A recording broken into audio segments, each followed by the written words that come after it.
We've been talking a lot recently about finding and working with independent models. Now, these are models that are professional, and you can usually count on them to really bring it to a photo shoot.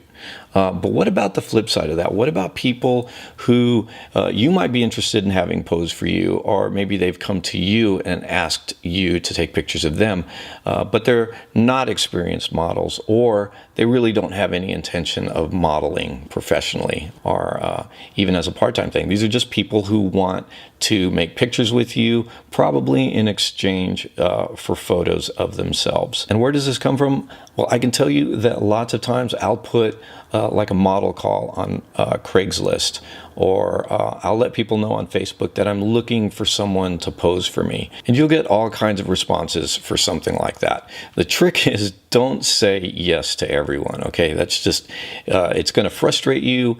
It could be an enormous waste of your time. No matter what somebody looks like online, not everybody makes a good model. I mean, for that matter, no matter what a person looks like in real life, that doesn't guarantee the type of model that they're going to be, right? So if a person can be attractive, that doesn't necessarily mean you're going to come out of a photo shoot with great pictures or the pictures that you had envisioned for them. Now, bad photo shoots are going to happen often enough. You know, things that are discouraging, things that are frustrating, that's going to happen often enough. So you want to minimize that kind of stuff, and you want to maximize on good chances, you know.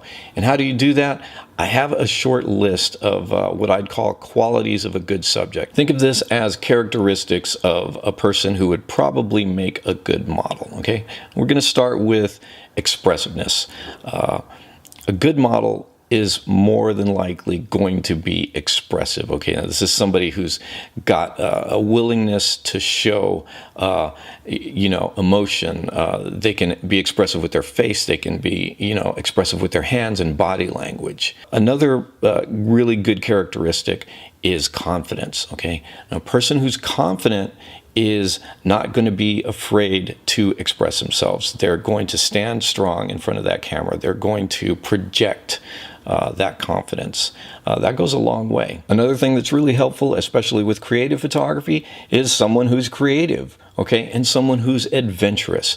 Not only will this person want to bring their own ideas to a particular sequence of shots, or maybe the whole shoot, they will be willing to work with you in terms of trying something that's really different. An adventurous person will have an enthusiasm for unconventional ideas, okay?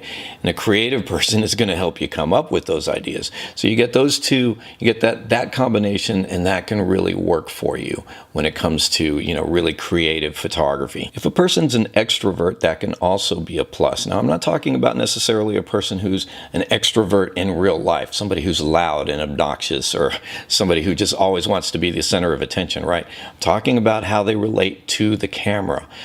If a person can really just loves the camera and the camera loves them, that can really, really help too. And you know what doesn't hurt is if the person is attractive or in some way visually interesting. I mean, they don't have to be a classic beauty, but if there's something about them that the camera loves, if there's something about them that makes them maybe a little unique, or if they're just over the top, really interesting to look at, that can be a big plus too. So let's talk about the flip side of these things, okay? A person who is uncomfortable in front of the camera, you're always going to be fighting. You're going to be fighting to get that person and the camera to like each other, okay? This person is probably very self-conscious. That can kill a photo shoot, okay? Now, I know that as photographers, especially portrait photographers, we love to think of ourselves as the type of people who can build a strong rapport with someone and bring them out of their shell. But look, when you're working on a personal project or something creative, you don't want to have to work that hard. You don't want to have to spend that much time trying to build that rapport. You want somebody in there who's just really into it, who's just really enthusiastic, and who just wants to go for it. Somebody who's self-conscious, this is what happens. They're constantly thinking about how their smile looks, where their hands should be. All this stuff starts snowballing in their minds, and it just gets worse and worse, and the pictures just look more and more awkward. Again, something that can just totally derail a photo shoot when you're in there and you know what you want to do, you know the pictures that you have in your mind. This person cannot get past their own sense of what they're doing and what they look like. All that can be really hard to overcome in a short amount of time. And if you're spending money on studio time, or just taking time off from doing something else to do this shoot, you're getting a lot of resources together to make something happen. You don't want these things working against you. Now, another thing that's hard to deal with during a shoot is a distrusting person. Okay, and by that I mean someone who they just don't want to give up to the process. Maybe they don't trust themselves in front of a camera. Maybe they don't trust you with the creative ideas, or maybe they don't trust you personally for whatever reason, even if they don't know you. This is a distrusting person. It's a person who's scared to let go. They might have been, initially interested in doing a photo shoot, but then when it came down to it, that distrust, that natural distrust that they may have kicks in, and that can really work against you. And I know a lot of you are going to think, well, yeah, but I mean, this is a photographer's job to kind of make up for that distrust by building a good rapport. It's not always going to happen, though, and you really shouldn't have to work that hard when two of you are trying to collaborate on something artistic. If that subject is just not going to trust you and everything's going to be like pulling teeth with them, that can be really frustrating.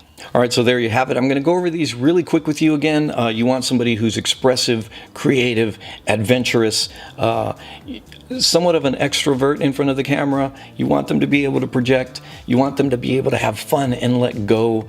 And, if they've got looks to match your vision, all the better. So find people with qualities like this to pose for you, and you're going to have a much better time and you'll get much better pictures. All right, I hope these tips helped you out. Now, if you like this video, go ahead and give me a thumbs up by clicking that like button. If you haven't already, go ahead and click subscribe. Leave me a comment. Let me know what you think. That's about it for today. I'll see you next time.